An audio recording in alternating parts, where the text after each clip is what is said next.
Daemon Targaryen was shown a vision of ice and fire, Rhaenyra Targaryen on the Iron Throne, and Daenerys Targaryen naked and alone in the desert with her 3 miraculous dragons. Daemon, the roguish prince that he is, saw those images and decided that after he puts Rhaenyra on the Iron Throne that he must conquer the world and bring about a resurrected empire of Valyria. That seems like a huge and confusing reaction to a prophetic vision. You're not alone. How did he go from Daenerys to being a blonde Paul Atreides scouring the entire world under the wings of dragons?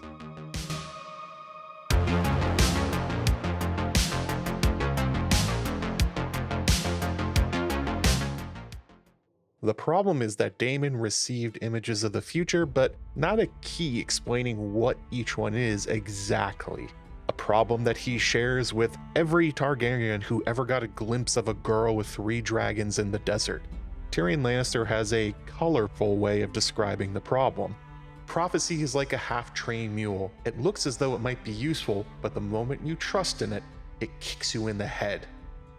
And boy, did it ever kick Daemon in the head. What I'm going to do in this video is explore that confusion and make sense of the logic of the guy who thought drinking an unknown red liquid from a witch he just met was a sound idea. First, I'm going to look at the vision of Daenerys that was shown to Daemon, how he received it, describe exactly what is in it, and then crucially, what's not in it. Second, I'm going to take that exact imagery and explore what Daemon thinks it means based on what he says and his actions. What biases, knowledge, and past behaviors inform how he took a simple image and maybe got carried away when he decided it meant conquer the world.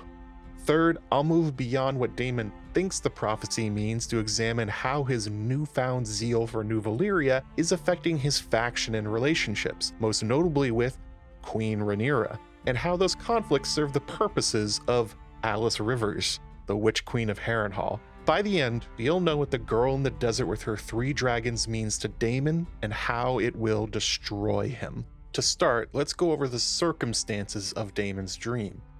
I covered that in much more detail in my last video on Alys Rivers. Links will be in the corner description for the full version if you want to check it out. So quickly, as soon as Daemon arrived in Harrenhal, Alys Rivers got to work on bending his mind into a useful shape. She did this by molding and then commenting on his dreams at night, likely through that odd red drink in his weirwood bed. By using the ghosts of his loved ones and mistakes, Alys turned Daemon from potential treason to wanting to reconcile with his wife and queen, Rhaenyra. The previous dreams redirected Daemon's impulses, while the final vision gave those impulses purpose. Alys led Daemon to the Harrenhal Godswood and gave him a vision by pushing his hand forward onto the weirwood. While all those visions are important for understanding what Daemon believes, we're going to focus heavily on Daenerys, as is the one he increasingly elevates in importance. The shot is Daenerys, naked sitting on a desert, in profile from behind while the 3 dragons in her lap poke their heads around her and spread their wings. It's framed as being directly after their hatching. There's nothing in front of her but more desert, and no one is around her at all in this scene. It does look like the Game of Thrones shot, however, there are key differences. Firstly, Daenerys in the show isn't alone at all during this sequence. Jorah Mormont and the Dothraki are clustered around her bowing.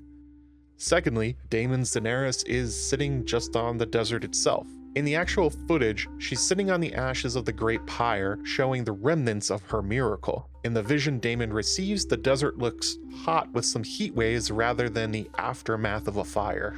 In the Game of Thrones scene, she's also surrounded by cliffs, small hills, rocks, and the foliage of Lazar. Here it is an expansive, flat desert. The bottom line is that while this is Daenerys and her 3 dragons, it's not exactly the same scene. What Daemon is seeing is a different version of events. Part of these changes are going to be production related. Those scenes were shot in Malta, which isn't a filming location they currently use. The point is that this is Daenerys and her 3 dragons, but again, it's not the same thing. The Big D is not the first Targaryen to see Daenerys and mistake what he's looking at. It's more of a family tradition. In my deep dive on this idea, links will be in the description in the corner again, I talk about how the Targaryens like Egg, the Mad King, and more have been seeing Daenerys across their history to dramatic results. I am sorry about the double plug this early in the video, I assure you it's worth it. By removing detail and context for a generic desert scene,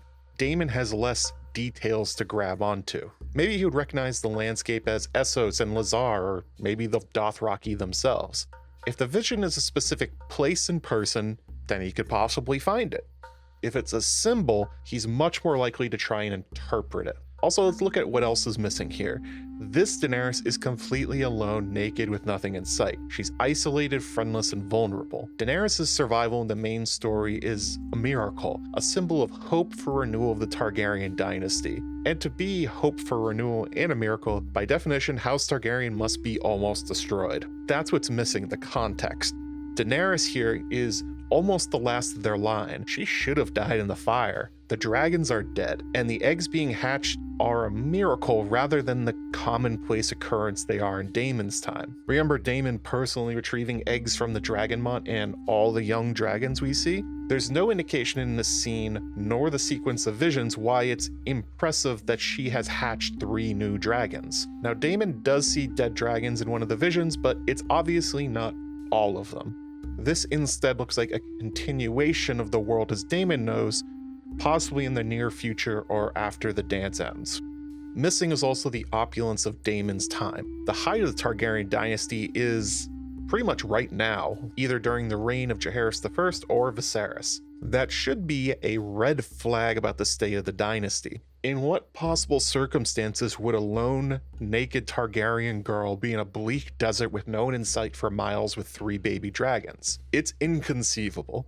While we know the real scene is a powerful one of hope for Daenerys' journey, this dream version seems likely to die in a huge empty desert from lack of food and water really quickly. This is encouraging a non-literal interpretation from Daemon. This image offers few handholds for Daemon to grasp onto. It's also a provocative image with the context of why this image is actually important removed so that Daemon will apply his own background, experiences, and beliefs onto an image that is distinctly Targaryen coded. Like most things Daemon encountered in Harrenhal through Alys Rivers, I think we can safely say this image is intended to manipulate him. Now moving on from what is literally seen in the vision by Daemon, what did he think he saw? And the fastest way to get there is to read the words of the man himself. First is his conversation with Rhaenyra at Harrenhal in episode 8 of season 2. Here Rhaenyra arrives on the information from the narc Simon Strong. She's expecting Daemon to be wearing a crown, especially as the Riverlanders, who are supposed to be her army, are refusing to bow to her. Instead, Daemon confesses that he has a new purpose, which for the clever viewer means he didn't have it before, to serve her. The world is not what we thought it was. The war is just beginning. Winter is coming with darkness and doom. I saw that we could not withstand it, and yet somehow we must. The realm's only hope is a leader who can unite it, and my brother chose you. You are the true queen, Rhaenyra, first of her name, protector of the realm. I am meant to serve you and all of these with me until death or the end of our story. Critically, this is said in High Valyrian, which adds to the framing of being magical and mystical by using the mother tongue of Old Valyria, but also intimacy. High Valyrian has been the language Daemon and Rhaenyra have used since she was a child as their personal secret language. Using High Valyrian signals to Rhaenyra that Daemon is talking to only her in a deeply personal way. So let's pull apart what he is saying and let's see what he has learned from the vision. He has come to understand the world is not as they thought it was. That seems like an odd thing to say in a world where Daemon is a dragon rider from an empire of blood magic, but yeah, sure, he's learning new things. As he said previously, dreams didn't make us kings, dragons did. Daemon is softening that statement to dragons made us kings, but maybe dreams had more to do with it than we initially thought. Next line about winter is coming with darkness and doom and we cannot withstand it. He has correctly identified the meaning in seeing an overwhelming threat to life without really understanding what it is, the White Walkers. And the last critical part, Rhaenyra is the realm's only hope, his brother's choice, and that Daemon is meant to serve her until the end of his days. This is a little bit more complicated, as Daemon did receive in his final vision Rhaenyra on the Iron Throne, so perceiving her as the true monarch checks out. He has bought into the whole dream scheme, from Aegon to Viserys to him. Daemon is surrendering to Rhaenyra's reign, giving up his ambitions, meaning that Daemon has understood that he will be supporting Rhaenyra as the only way to avert disaster. Implicit here is that Daemon is not just offering himself as a servant to her queenship, but a messenger of the gods. Back in season 1, Daemon crowned her as queen. Now he's only designating her the chosen one through whom the world will be saved. This works backwards to add legitimacy to him by giving approval of divine to what he previously did. Think about the relationship between Stannis and Melisandre. Stannis is the leader, but who is directing a lot of his philosophies, his tactics, his interpretations, and most importantly, supplying him divine legitimacy? It's Melisandre. Daemon is drafting himself into that role to guide Rhaenyra to the goals he is formulating based on what he has seen. This is also giving him implicit authority to override Rhaenyra's decisions if they clash with the greater plan. And also critically, what was missing from Daemon's explanation of why he now believes in Rhaenyra as a ruler, it's certainly not because of anything she has said or done recently.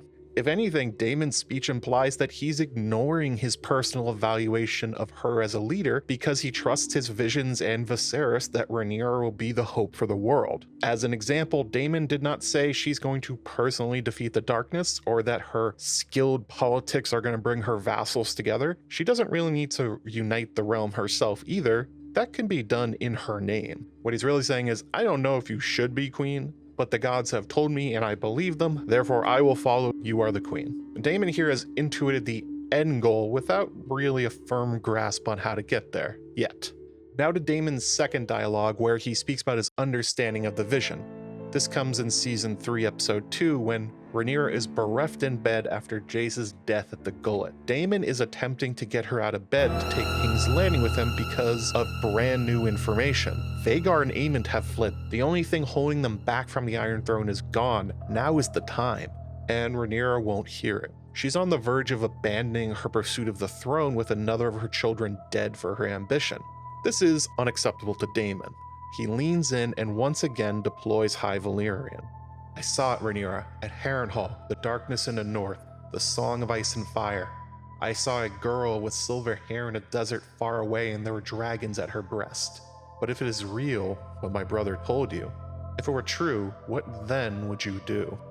What we can see here is rather than Daemon having a vision once and accepting it as a fully formed idea, he is drawing new conclusions and creating meaning from the images. For one thing, Daemon here explicitly names his vision as the Song of Ice and Fire, linking himself directly to Aegon the Conqueror's dream. Daemon does know about this dream from season 1, episode 10. This is an escalation in his thinking, as there's no indication what Daemon saw is what Aegon the Conqueror saw. Even if we take Viserys' description of the Song of Ice and Fire to Rhaenyra, there's major differences.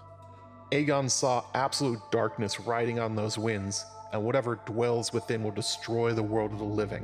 When this great winter comes, all of Westeros must stand against it, and if the world is to survive, a Targaryen must be seated on the Iron Throne, a king or queen strong enough to unite the realm against the cold and the dark. Aegon called his dream the Song of Ice and Fire.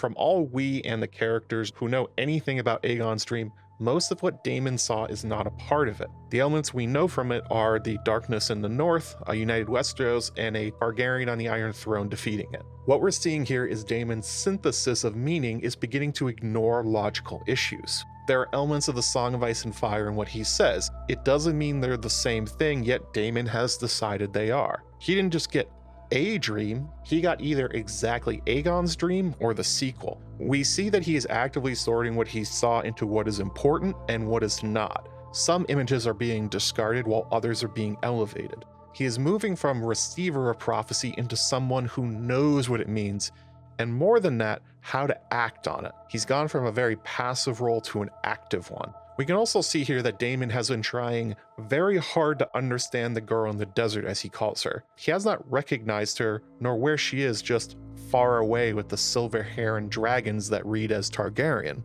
The way he emphasizes it to motivate Rhaenyra shows he thinks it's important. Perhaps they should be seeking this girl in the desert in some way, whether literally or as some kind of larger goal. This is Daemon playing the classic prophecy game we all know well. He is trying to arrange what he saw into a coherent message that makes sense to him. What does the guy in the cave with a weird birthmark and a three-eyed crow mean? He's not really sure. The ice thing with undead men in the woods? Well, that's gotta be the darkness from the north. The dead dragons in the battlefield, maybe that's the war they're in? Daemon drowning, perhaps that's something he's trying to avoid. The comet, I don't know, it's kind of confusing. The girl in the desert, perhaps that's the larger goal? But Rhaenyra on the throne, that's what makes it happen. He's using the Song of Ice and Fire as a lens, and he's discarding the images that don't fit and inflating the ones that do. And the last point, it is intriguing that Daemon was initially the skeptic. This has now flipped.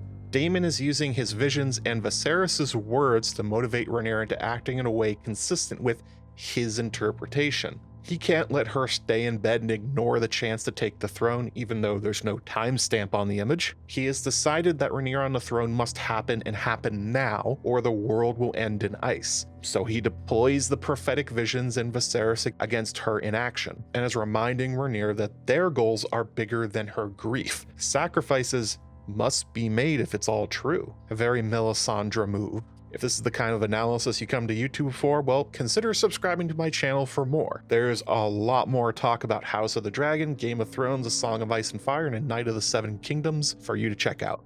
In the next conversation, the girl in the desert transforms into a symbol of empire. This takes place after Daemon has gotten Rhaenyra out of bed and they take the Red Keep with Alicent Hightower's sabotage. Rhaenyra is struggling to keep focused on what to do on her first day actually ruling, and the two have a conversation on the battlements alone.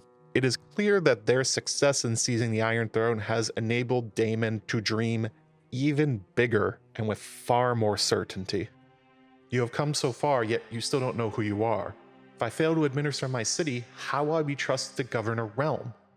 Aegon the Conqueror had 3 dragons, you now have 6.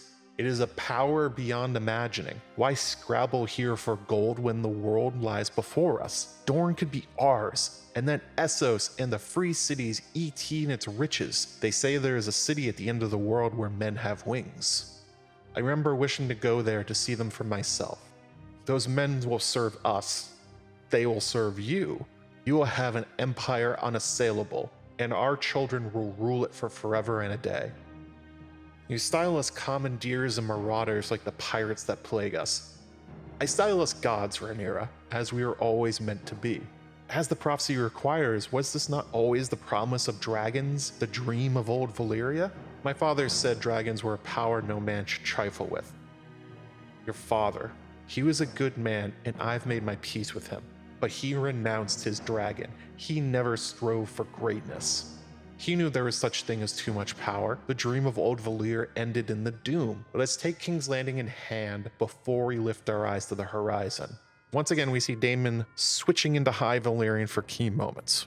Now we have a drastic escalation in Daemon's understanding of his visions. In the previous conversation, he employed the vision of the girl in the desert as a key to the prophecy, linking it to the Song of Ice and Fire. That has now evolved into a vision of Targaryen supremacy. Spurred on by their success in accomplishing one part of his visions in Rhaenyra on the Iron Throne, Daemon is dreaming bigger. The prophecy is now going past Queen Rhaenyra, indicating a return of Valyria, new Valyria, risen from the ashes of the doom in Westeros with Daemon and Rhaenyra as the godlike founders. How has he gone from saving the world to conquering it? The answer is in an escalation of what he has already said. The Targaryens are the ones that shall lead the world against darkness and beat it back with Rhaenyra at the lead. But what makes them special? What makes them powerful? Well, it's in his famous line, isn't it? The dragons made them kings. And Daemon has synthesized that since the dragons are what set them apart from other men, then that must be why they have been identified as the chosen ones, dragon power. This logic is now being applied to his visions rather than something obvious from what he saw. They have 6 dragons. That's double Aegon and his sisters. That's a sign from the gods that Aegon didn't go far enough, but they can Daemon is dreaming much bigger than Westeros. He's dreaming of old Valyria. He wants to conquer Dorne, Essos, Hearth, Et. They are all in reach for their unassailable empire. Now there's some problems with this logic, but we'll get to those in another video. Daemon is someone that when he sees a problem, he reaches reflexively to his sword dark sister or Caraxes first. He perceives himself as a dragon in human form, and a dragon does not ask for what it wants, it takes it. You can see this in the line about Viserys abandoning his dragon. It's saying that Viserys stopped being a dragon himself. He embraced being human instead, which Daemon thinks is a sign of weakness. Power is meant to be grasped and used, not hidden away in the dragon pit like you're ashamed of it.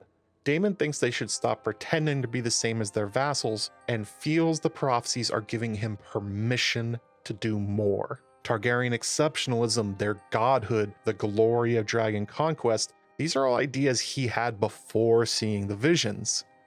He's also slipping into mixed pronouns about who's really going to be in charge here. He says the winged men will serve us, and then quickly corrects himself. Actually, no, they're going to serve you. While initially Daemon has presented himself as the servant of her cause, he's reframing it so he has more agency, something closer to a prophet. And on to the last examples from episode 5. This is where Daemon is pushing his ideas past the planning stage and into the real world, not really caring if Rhaenyra isn't ready for that. There were 2 long conversations between Daemon and Rhaenyra. Here I'm going to pull out the most important parts for this essay in particular. The first is the argument about Daemon refusing Rhaenyra's command in the small council to go chase down Vhagar first. Instead, he wants to focus on the City Watch murders. Daemon, have I somehow found myself back on Dragonstone, that my voice must compete with yours? On the contrary, I have pledged to fulfill your command. Just later. What does that make of me if you will only obey me at a time and place of your own choosing? You are the queen. I act in your interest. This is exactly what I highlighted earlier as a problem with Daemon's submission to Rhaenyra. You can see how Daemon's perceived prophetic win is fueling his ego and letting him now overrule Rhaenyra, safe in the knowledge that he's right. He knows what he's talking about. She might be the chosen one, but Daemon is the one that put her on the throne. He's the one that knows how to use her crown best. In his mind, she just hasn't caught up yet that Daemon is the source of truth, not her. Next, this line jumps off the screen. They are more than taunts, they are insults to my sons, a challenge to my very legitimacy. You are the queen of dragons. Your strength is your legitimacy. Rhaenyra is questioning how she can continue rule over people who don't respect her, and with the same reflex, Daemon reaches for the old reliable, dragons.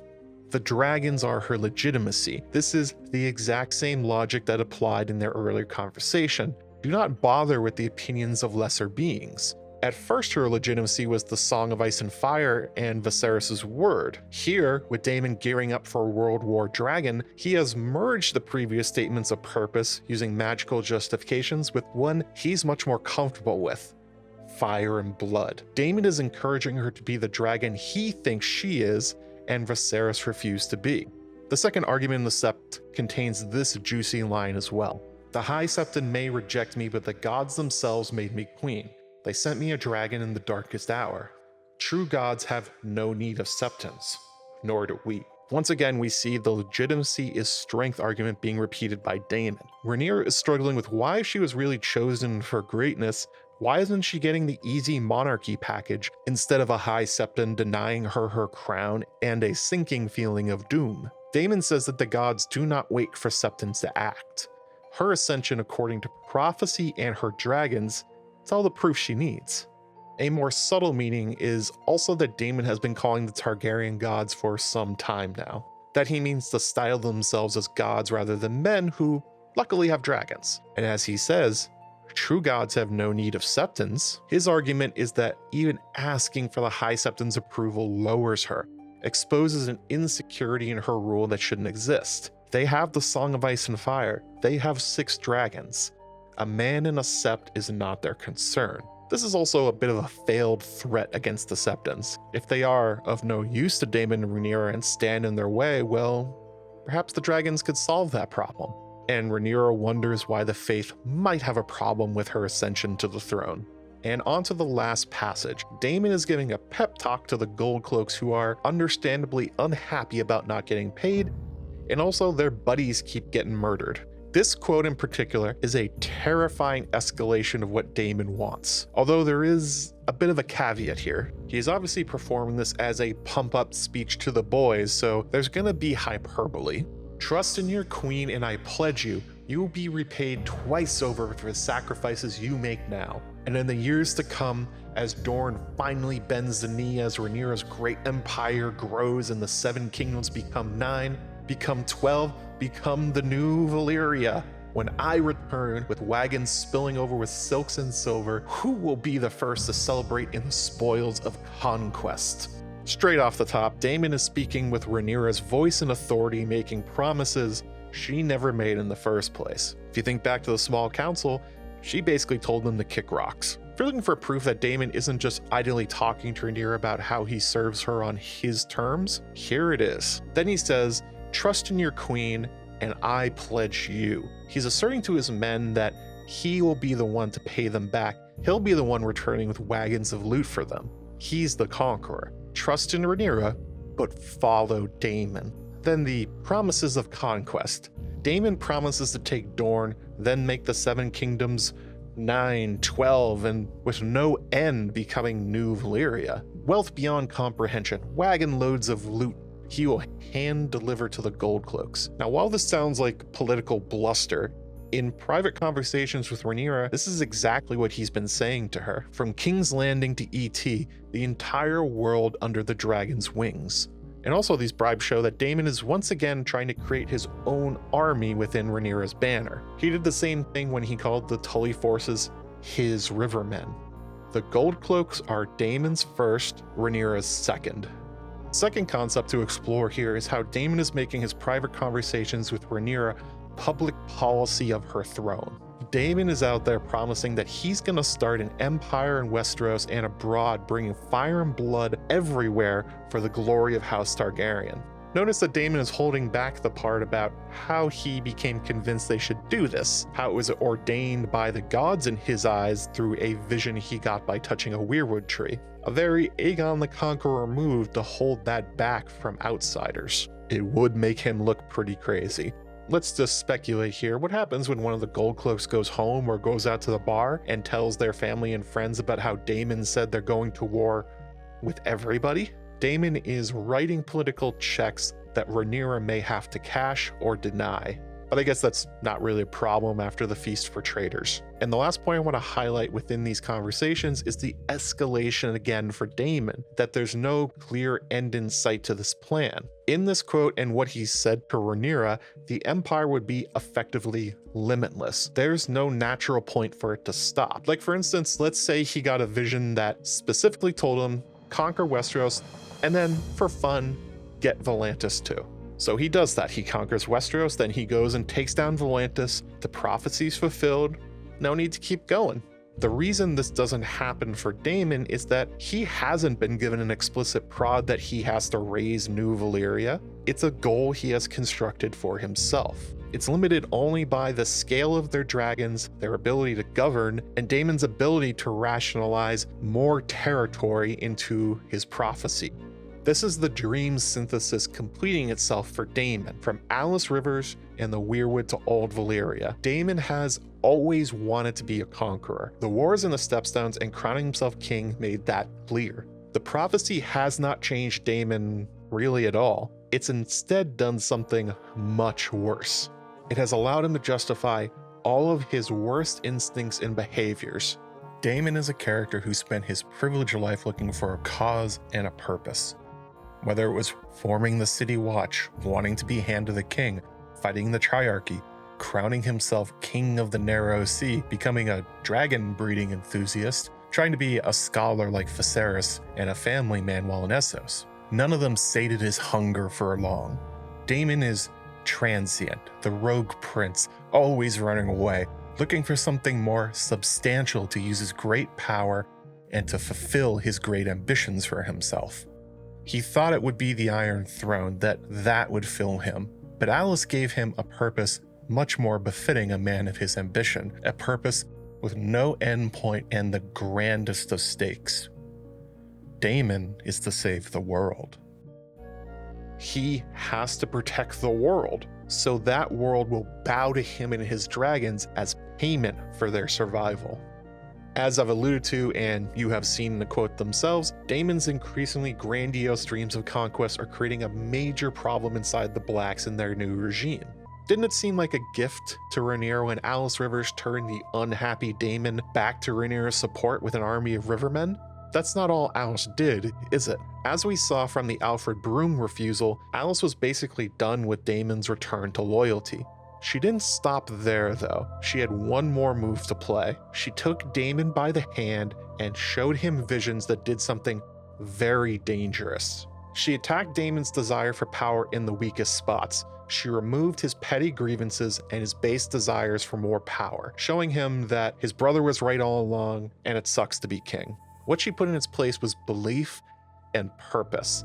Now, instead of feelings that Daemon feels some shame over, he has permission from the gods as he sees it to pursue a quest that flatters him. Rhaenyra might get the Iron Throne, but Daemon has the higher purpose, the stewardship of saving the world he can zealously pursue with no end. That is the shield he employs over and over to justify why he needs Rhaenyra on the throne while he doesn't really have to obey her commands. He's the one that knows better. These issues keep erupting every time they talk like melees through the floor of the dragon pit. Daemon and Rhaenyra are no longer aligned on what they want her queenship to be. Rhaenyra's goal for her rule overall is to restore Westeros to the height of its peace and prosperity. Her anxiety over legitimacy stems from feeling like Viserys chose poorly in her, or she was only the second pick. The good times in Westeros were during the reign of Jaehaerys the Conciliator, the good Queen Alysanne, and the majority of Viserys' peaceful reign. Rhaenyra is trying to make herself feel better by measuring herself against those high examples. She wants to feel worthy of Viserys' faith in her, as well as being the choice of the gods. This motivation dictates many of her decisions. She struggles mightily with being seen as a tyrant, or moments when her inexperience slips out or she has setbacks. In a simple way, she struggles between following Daemon's example and following Viserys's. In particular, her huge desire for revenge cuts against those goals, making her feel hypocritical. Her desire for blood reflects poorly on the self-image as the idealized Targaryen monarch that she is trying to be. As a result, she is focusing sharply on issues that will help maintain legitimacy and a good reputation. She's very human in that regard. She wants to be perfect, but that is a dream more impossible than Daemon's. This contrasts sharply with Daemon, who is viewing her ascension to the throne as not an end goal, but to him, the first sign completed. She's looking backwards, he's looking forwards. Next for him is preparing for the war against the Northern Darkness and the expansion of New Valyria. In that wide of a view of what they should be doing, we can see why Daemon scoffs at worrying about scribbles on tavern walls and what a high septon is denying Rhaenyra. They don't matter. They may as well be ants on a volcano about to explode. His focus has shifted beyond Rhaenyra's throne and King's Landing to the greatness that will be built on top of it. That gap is why they are continually arguing and disagreeing on the best course of action. They are the two leaders of their faction, and they cannot agree on what the goal of Rhaenyra's reign even is. As a result, they are pulling their faction in two different directions constantly. Daemon is always seeking out more of his visions and making their glorious empire his top priority over everything else. Meanwhile, Rhaenyra is focusing on stabilizing the reality they currently live in. Those are in huge conflict with each other. It's creating a growing tension that Daemon is starting to feel like Rhaenyra isn't just someone he disagrees with, but she might be sabotaging his grand vision of the future. She's wasting valuable time and resources on one city when they have an entire map to bring to heel. Rhaenyra feels the same about Daemon. As she said, his dismissal of her priorities in front of the council is undermining her credibility among their own sides and her ability to get things done. This is all leading to a head. When Daemon and Rhaenyra give conflicting orders, which one is going to be listened to? Their differences in perspectives come back in the Sept scene over something they share. Rhaenyra is not immune to the same pulls that the prophecy gives Daemon. She also uses the perceived god's favor as a reinforcement mechanism. When she's feeling anxious, she consoles herself that the gods have ordained her rule. In fact, Daemon knows this. It's the exact lever he pulled when on Dragonstone to get her to King's Landing. He was saying, the gods meant this for you, go take it, pulling her out of her grief. In this conversation, Rhaenyra feels that there's something supernatural conspiring against her, something formless and crouching. You know, that's a rude way to talk about the writers of House of the Dragon and George R.R. Martin. Come on, Rhaenyra. Daemon out of hand tells her that she's jumping at shadows, and it's the same superior attitude resurfacing. They live in the same world, they are both being affected by prophetic visions, but when it's other people who start seeing signs of the supernatural, they can be ignored. When Daemon sees them, well, they grant him the highest authority and truth. Rhaenyra has not ignored that hypocrisy, she sees it plainly. And we're seeing that Daemon is losing that fight with Rhaenyra. The conversation on the battlements 2 episodes earlier when Daemon lays out his plan and she invokes Viserys as her defense, she said that the dragons aren't to be trifled with. Valyria caused its own doom. There's no way to safely do what Daemon is proposing even if they get King's Landing under control. Even though they agree on what the prophecy says about her, they're in complete disagreement about the rest of it. And Viserys couldn't be a worse example for Rhaenyra to pull as an authority in this matter, as Daemon fundamentally disagreed with Viserys' ruling style. Rhaenyra adopting Viserys' philosophy of restraint is the last thing Daemon wants to hear. It's a sign that she's abandoning being a Targaryen to him. Again, this reinforces his belief that he needs to act in her interest, not as her servant. Worrying about the doom, legitimacy, and failing is something that happens to people who aren't ordained by the gods to rule the world, according to Daemon. This is the poison that Alys Rivers hid inside Daemon when she returned him to sender. A humble Daemon who no longer wants the throne would be a more useful partner to Rhaenyra than the one that left. That would have been a gift. This version of Daemon, who is zealously advancing a vision of world conquest that Rhaenyra is not on board with, he is tearing apart their relationship and faction from the inside. Their disagreements are turning into resentments, insults, and secrets. But who knows what else he's going to justify. For instance, it's probably his belief that he knows the true way forward that is buoying his decision to hide Rhaenyra's new dragon from Rhaenyra. To bring this whole thing back around, let's finish on Daenerys. This video began with the idea that Daenerys is key to understanding Daemon's destruction, yet he stopped mentioning her. What does she really mean to Daemon?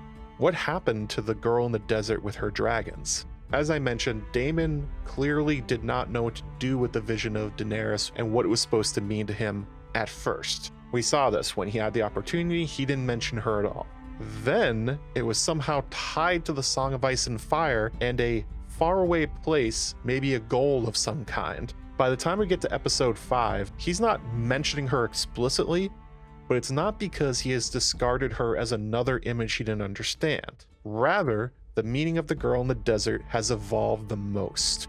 If we go back through the logic chain, the simple reading is that since this is a Targaryen girl in the desert, maybe she's real, maybe you have to find her. Well, no, that can't be it. There's way too many deserts. How would you even do that? Okay, well, maybe it's a little bit more abstract. Perhaps the message is they don't stop with just the Iron Throne. They keep going. Daemon names this interpretation himself in his speech to the Gold Cloaks and also Rhaenyra, Dorne. Both times, that is the first target he leads with. And wouldn't you know it, Dorne is a huge desert, the place that Aegon the Conqueror's conquest famously was stopped. Bring the Dornish into the Seven Kingdoms and erase the Martell's house words, unbowed, unbent, unbroken, with 6 dragons. There's no pesky Mariah Martell to stop him this time. But you know what? Maybe that's not just what it means. Maybe he shouldn't stop just there. Maybe the idea that she's far away is a more general command than a specific place. You can see where this pattern is going. Daemon starts with Dorne as a classic Targaryen frustration, then begins adding more places through generalization of the meaning and recognizing the amount of dragons they have. Suddenly, Daenerys now means they should be conquering everywhere there aren't Targaryens. His imagination grows to match his ambition, and suddenly they're overthrowing ET. I think Daemon mentally naming places more eastward each time is a tell of how he understood Daenerys' meaning first. It was geographic to him. a road sign to where their conquest should begin. I think the second meaning, it's a tale of survivorship. When the long night ends, the ones who survive will be the Targaryens and their dragons to inherit the earth. After all, they've been chosen to lead. They have the dragons. Why shouldn't they be kings? Why shouldn't they be emperors? The girl in the desert could also be a descendant of theirs across the world. Certainly Daemon says to Rhaenyra, their children will inherit the empire for forever and a day. Maybe this means they need to spread their Valyrian blood to all four corners of the planet.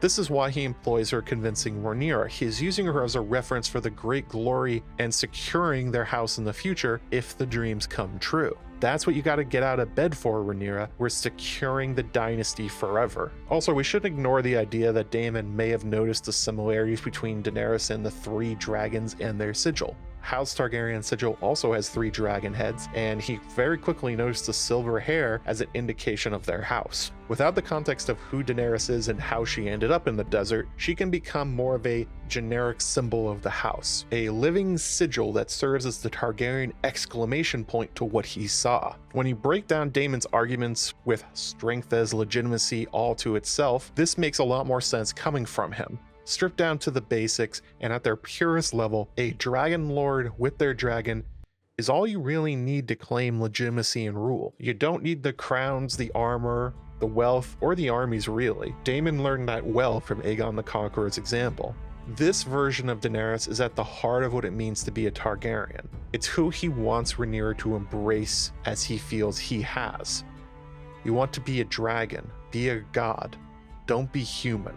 Altogether it becomes clear why he references Daenerys to Rhaenyra and then doesn't from then on. When he's speaking of their divine purpose, the conquest of the known world, that they are the ones chosen to defeat the darkness, he has integrated Daenerys into all of them as the base layer. At the heart of it all is a Targaryen and their dragons. He has built a philosophical sept around the girl in the desert, and he is preaching what he thinks she means every time he talks about New Valyria. What I want to end with here is focusing back on the original image of Daenerys. It's an image stripped of context. It's a prophetic Rorschach test. What Daemon and the other Targaryens see when they look at her with her dragons in the desert says a lot more about them than Daenerys herself. The scale of how prophecy has shaped their family, that it saved them from the doom and inspired the conquest of Westeros, means that the Targaryens tend to default to having these grandiose understandings of what they see. After all,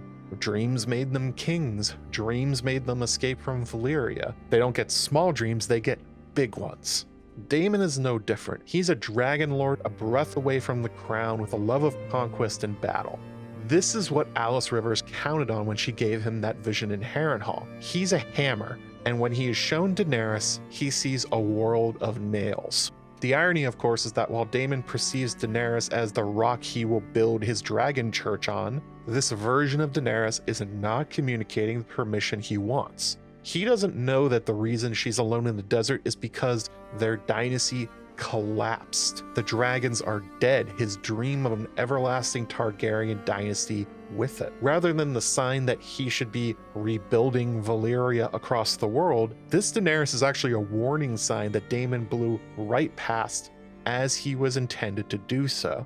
Daenerys was bait, and Daemon took that poisonous gift right back to the Red Keep with him. The Targaryens are a doomed house in the story, a tragedy, a dragon that eats its own tail across time. Daemon is right in seeing Daenerys as a sign of Targaryen's survival and revival, just not from a war against the darkness.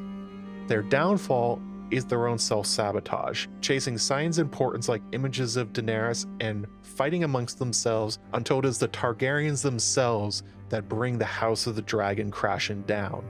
Their own belief in their magic, their legacy, their superiority, their dragons, makes them exceptionally vulnerable to self-delusion when true magic arrives.